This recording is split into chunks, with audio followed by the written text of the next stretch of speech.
আজকে আমি বানাবো মুসুরির ডাল। আমি কিভাবে বানাচ্ছি সেটা তোমাদেরকে দেখাবো। গরমের দিনে টক ডাল আর তিতো ডাল খেতে সব থেকে বেশি ভালো লাগে।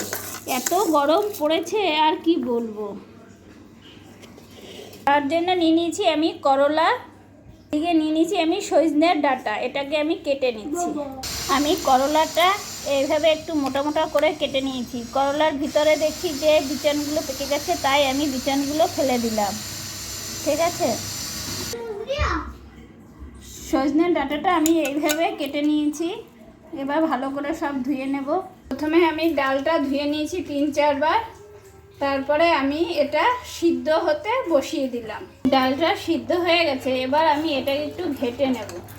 ডাল যত নেড়ে একদম মুসুরির ডাল সাদা হয়ে যাবে তত টেস্টটা বাড়বে। এবার এর ভিতরে আমি দিয়ে দিচ্ছি পরিমাণ মতো জল, দিয়ে দিচ্ছি পরিমাণ মতো হলুদ। এর ভিতরে ডালে আমি লবণ ইউজ করিনি, এবার দিয়ে দিচ্ছি পরিমাণ মতো লবণ।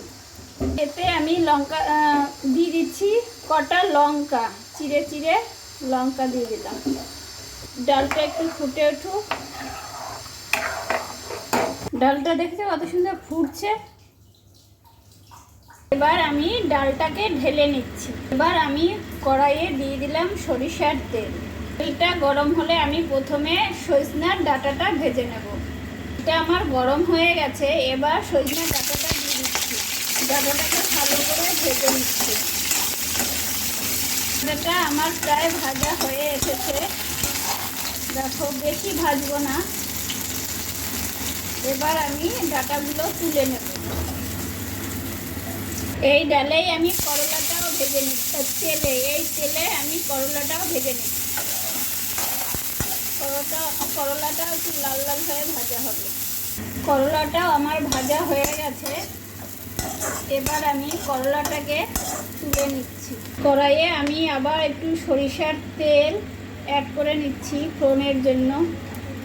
ফোড়নের জন্য আমি নিয়ে নিয়েছি রাঁধুনি, কেউ বলে চন্দনী, আর দিয়ে দিচ্ছি অল্প একটু সরিষা, আর দিয়ে দিলাম শুকনো লঙ্কা আর তেজপাতা ফোড়নের জন্য। এটা যদি তুলে ডালে দেওয়া যায় সবটা তাহলে উড়ে যায় না, আমি সেই জন্য কিছুটা তুলে দিলাম। এবার ডালটা ফুটে উঠলেই আমি ডাঁটা আর করলাটা দিয়ে দেব। ডালটা ফুটে উঠেছে।